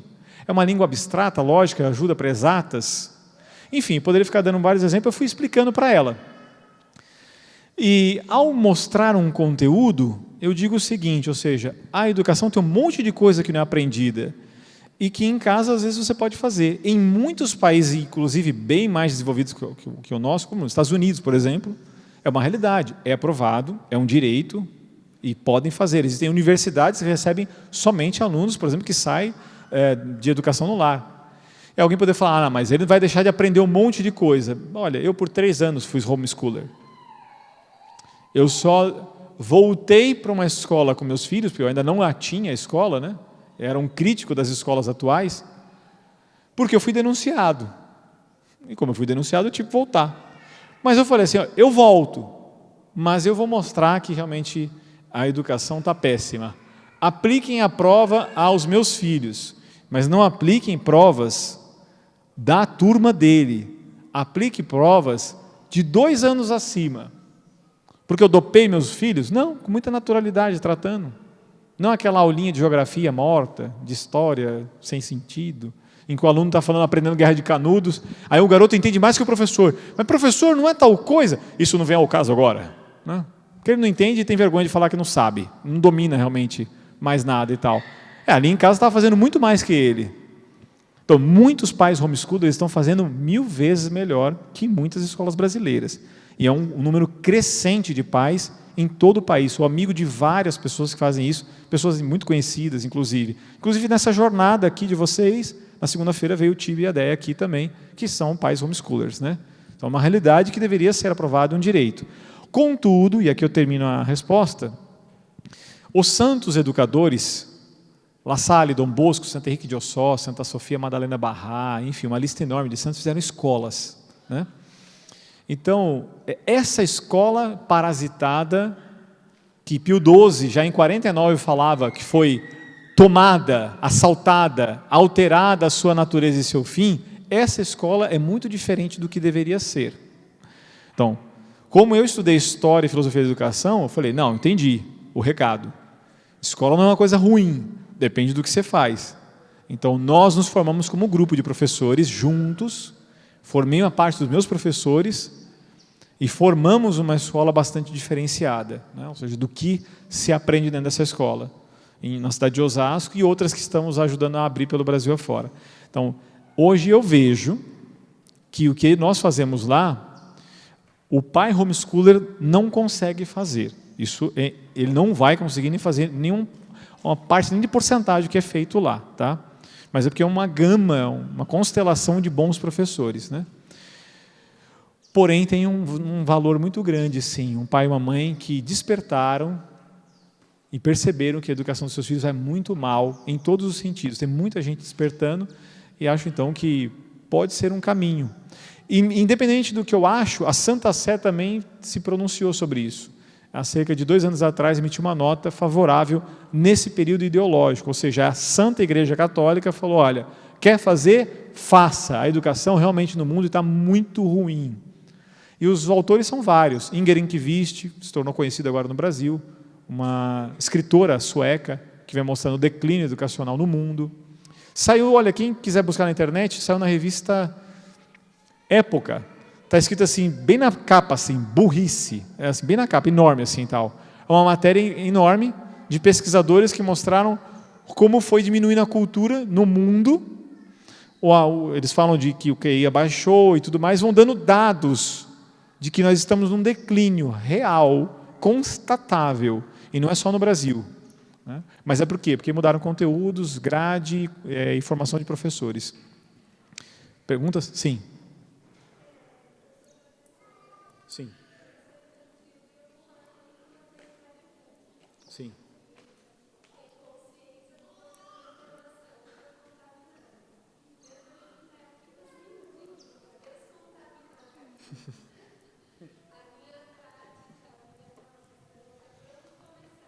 Perfeito, muito bem.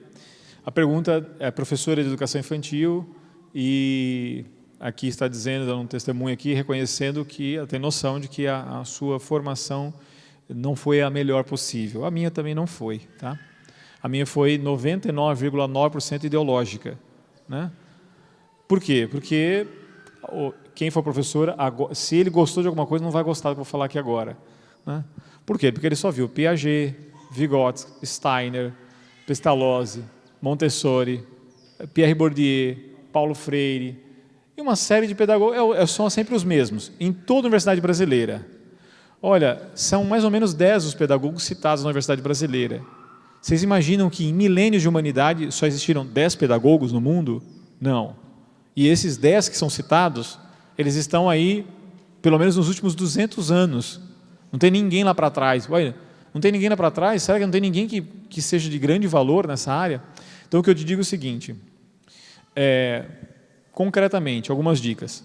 Primeiro, estudar história da educação. A história da educação é como, para a área médica, a anatomia. É conhecer o corpo humano, é conhecer o corpo educacional, ver o que já foi feito. A filosofia da educação, eu vou indicar as obras também, ela te dá um olhar de você perceber, de ter condições de diagnosticar se aquele tipo de pedagogia está adequado com a natureza humana. E aí você vai perceber que alguns desses pedagogos estavam, na verdade, eles trabalhavam por regimes políticos, por outras intenções ideológicas variadas e tal. Então, isso enquanto tema. Nós temos um site, Sofia Perennes, né? Sofia com PH, Perennes com 2 N, Sofia Perennes. Todo o conteúdo é gratuito ali dentro, dá para poder assistir às aulas.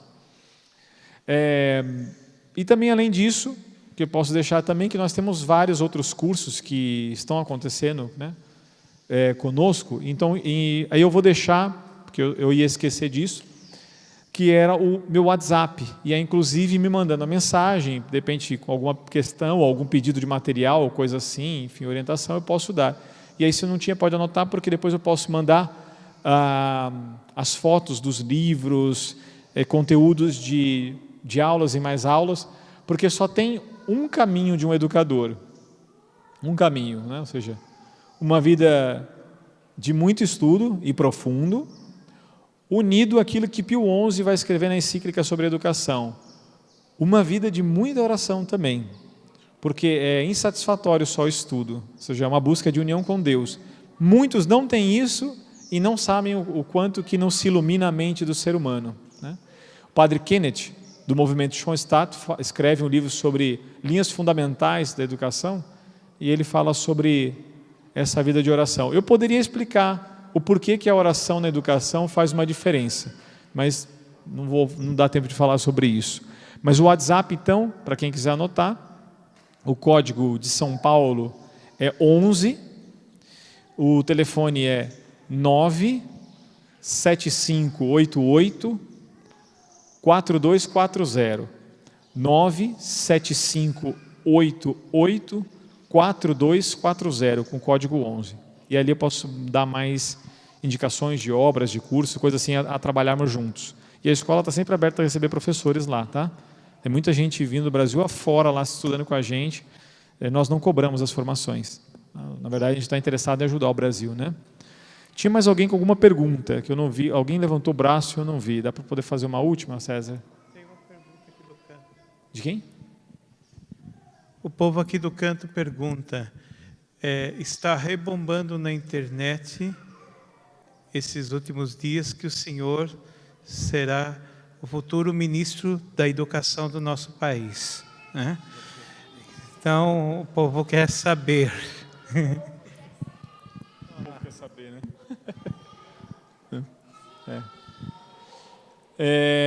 Bom, o que eu tenho a dizer é o seguinte, ou seja,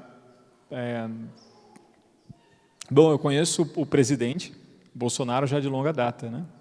Já o conheço no Congresso Nacional. Eu nunca fui político, mas eu já o conhecia de longa data porque eu ia no Congresso Nacional por temas de educação e, muito diferentemente do que as pessoas imaginam, que ele instrumentalizava certos temas e tudo mais, não instrumentalizava nada. O que ele é ali, ele é assim mesmo. Ele é no dia a dia, ou no seu dia a dia, com sinceridade. Se tem deficiências, é aquele ser humano e tudo mais que se nota, né? E como nós nos conhecemos de muitas lutas e combates, né, pela família e tal, nesse momento é o ministério que é o mais importante, que depende do futuro da nação, né? E com certeza, espero eu que as pressões ele não vai ceder, mas às vezes uma indicação ruim, que talvez ele não perceba, porque não é da área da educação, não se concretize, né? Porque se concretizasse, o povo já me conhece na internet, muita gente já me conhece também, eu continuarei sendo um crítico do Ministério da Educação até a morte, como sempre fui, né? De mostrar, olha, eles não entendem nada de educação, né, e tal. Da minha parte em relação a isso, eu já me coloquei à disposição para poder ajudar. Isso está claro, não sozinho, eu não acredito que precisa de um homem para poder realmente mudar isso. Eu acredito numa equipe, numa grande equipe realmente de grandes mestres, e nós temos uma constelação de pessoas maravilhosas que dedicam as suas vidas ao bem das pessoas, e aí tem uma lista enorme de gente que está fazendo isso na internet, tudo quanto é lugar e tal, pessoas que eu aprendi a admirar, como o professor Rafael Falcon, Rodrigo Gurgel, Tomás Juliano, enfim, e tantos outros. Vou ficar citando nome que vai faltar sempre gente, porque é uma lista muito grande. Então, a gente acredita que nós estamos apresentando um time, né? Estamos apresentando um time, e se for um time, e ele quiser o time, ótimo. Sozinho, eu não tenho interesse nenhum. Um ministro, o que é? Ficar tirando foto com político. Ah, olha, eu prefiro minha esposa e meus filhos. Isso é uma desgraça, entendeu? Não, isso aí eu não quero para a minha vida, não. Tem de ficar lá posando, tudo mais tal, falsidade atrás de falsidade. Não, isso eu não quereria isso jamais para mim, entende? Um estilo de vida. Ah, mas vai ganhar? Eu estou oferecendo de graça, inclusive. Eu falei, não, eu não quero um centavo. É público isso. Eu falei, não quero um centavo. Eu não quero nem o cargo. Eu falei, não. A gente ajuda, a gente está interessado nas crianças, a gente está interessado em ajudar, estamos fazendo isso no Brasil afora de tanto tempo já, por que vai precisar de um cargo para poder fazer o que a gente já faz? Nada, absolutamente. Então, mas não sei se é isso que pode ser que tenha de interesse, pode ser que o interesse seja um grande currículo, uma pessoa e tal, vou continuar vivendo a minha vida tranquila, entende? Muita gente está falando? Sim, tem muita gente falando, por quê? Porque eu rodo bastante o Brasil, e aí não sei como é que apareceu essa campanha, pelo meu nome e tudo mais, tal, já há algum tempo, né? Inclusive, boa parte dos meus amigos aí, desses nomes também, falam o mesmo. Eu falei, não deseja cruz para os outros, né? Deseja para você a cruz, né? Fica dando a cruz para os outros é moleza, né? Também, né? Mas vamos esperar, né? Vamos esperar, é o que eu digo, né? Vamos esperar, vamos rezar, né, para ver realmente o que vai acontecer nos próximos dias, né? Acredito que possa vir coisa boa, né? Não necessariamente que seja comigo, ou seja, tem um nome de uma pessoa muito boa aí sendo cogitada também e tal, né? E se for, tem tanto espaço para ser reocupado nesse país, entende? E ser reeducado que nós vamos estar... Uma coisa eu digo, nós estaremos juntos lá, né? Não em Brasília, porque eu detesto aquele lugar, né? Com todo o respeito aos brasilienses e tudo mais, mas não gosto, eu prefiro Osasco, né? Mas a gente vai estar realmente junto nesse trabalho, sim, com certeza. Isso já é claro, né? Agora, quanto aos lugares, a gente não se importa muito com isso também, não, né? Bom, enfim, a resposta não foi muito conclusiva, mas é o modo que eu posso responder, né?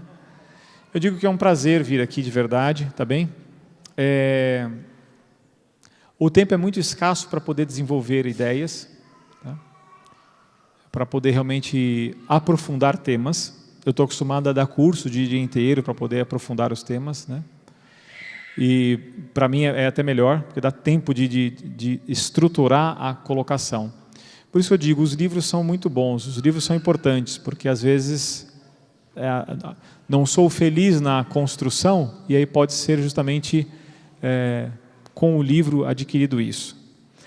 Já que a gente está encerrando com as perguntas, uma pergunta não me foi feita, porque não seria feita, mas eu quero colocar uma coisa que poderia ajudar os pais, né? Mais importante que posso imaginar, e não vai dar para desenvolver isso. Então eu vou falar de forma muito rápida, e quem quiser me manda o WhatsApp, que eu mando a literatura e explico com mais profundidade a temática, tá? As pessoas se ajoelham para rezar, e a sua mente vai para o passado recente, lembrando o que acontece no seu dia, a sua cabeça fica aturdida com as coisas que acontecem, lembra das pessoas, lembra das situações, do trabalho e tal, ou para frente, ansiosos, com tantas coisas a acontecer, desejosos, né?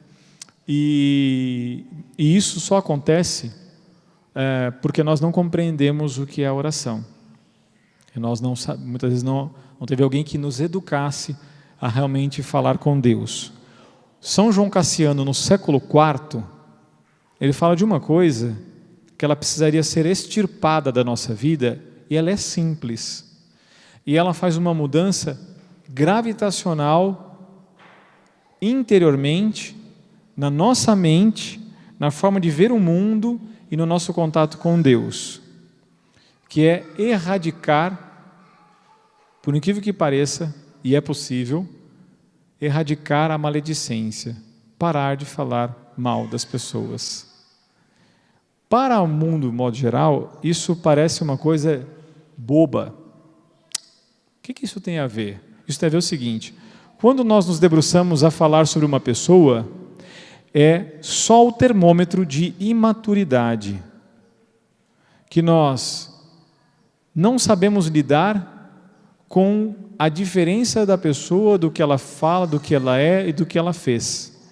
Aquilo nos afeta e nos faz a gente ficar como dissolutos, borboletianos, preocupados com as coisas. Só que nós vamos falar com Deus e nós precisaríamos mudar a nossa forma de falar. Isso São Tiago vai falar: os lábios que louvam a Deus não podem ser os mesmos que criticam os irmãos, que fazem o mal aos irmãos. Não significa não ver o mal, não ver o bem, ver o certo e errado, discernir as coisas. Não. Mas ali ele chama a atenção para o domínio da língua, para que a pessoa tenha paz interior, consiga ter paz na sua mente, consiga não se afetar com o fato da pessoa ter errado, com o fato da pessoa não só errar, mas às vezes a gente lidar com isso com mais tranquilidade, porque nós temos uma consideração de nós mesmos muito inadequada, e São Paulo nos convida a ter uma consideração adequada de nós mesmos. O mesmo São Paulo em Colossenses fala: deixai todas essas coisas, a ira, a animosidade, a maledicência. E São João Cassiano vai como que destrinchando, tentando mostrar para a pessoa o seguinte: se você deixar isto, erradicar, né, parar de ficar tempo com isso, é como que você vai aprendendo a se dominar. E é condição sine qua non para amar, dominar-se. Ninguém pode dar de si mesmo a alguém se não tiver domínio para dar. Tem que ter domínio, porque você tem que renunciar, você tem que aprender a lidar, que a pessoa ela é diferente e difícil às vezes também Os conflitos são resolvidos de outro modo, porque você vai adquirindo um olhar sobrenatural a respeito das realidades naturais. Ou seja, você vai vendo com um olhar de que, isso passa, é cíclico.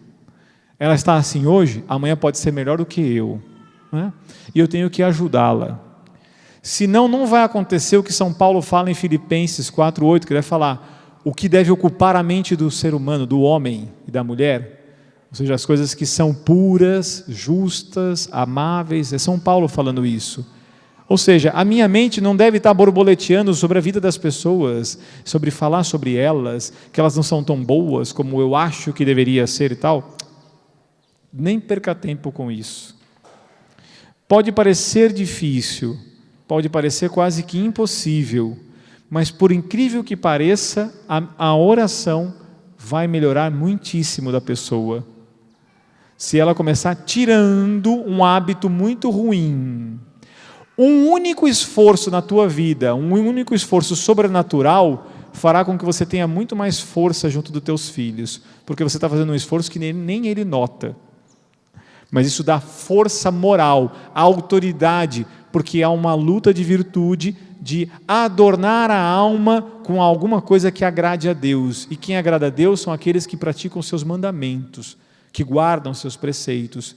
E não só porque são os preceitos do Senhor, mas é porque é um bem mesmo, real, parar de fazer isso. O efeito é muito melhor. É como se aqui dessa igreja saíssem pessoas que serão mais felizes, mais tranquilas, menos ansiosas, imunes à depressão à toa, porque ficam deprimidas com coisas inexistentes que nunca vão dominar nas suas vidas. Então a sua oração vai melhorar, a sua união, o seu contato com Deus vai se começar a compreender melhor as coisas. Então eu termino aqui, mando o print do livro de São João Cassiano sobre isso, a quem interessar, pelo meu WhatsApp, quem anotou, mando a isso. É uma prática sistemática, mas é um grande início de uma mudança gravitacional, porque o cristianismo é dos fortes, é daqueles que têm um coração magnânimo, é daqueles que entenderam que você vai morrer. E aí, quando morrer, é só a faculdade, é só o trabalhozinho, é só a casinha? Vai tomar um susto nessa hora. Vai falar, nossa, de nada valeu. Isso mesmo, eu já perdi um pai e vi isso também, né? Então, assim, é melhor não esperar a morte chegar. Não porque será mal, é porque a gente não aproveita a vida melhor.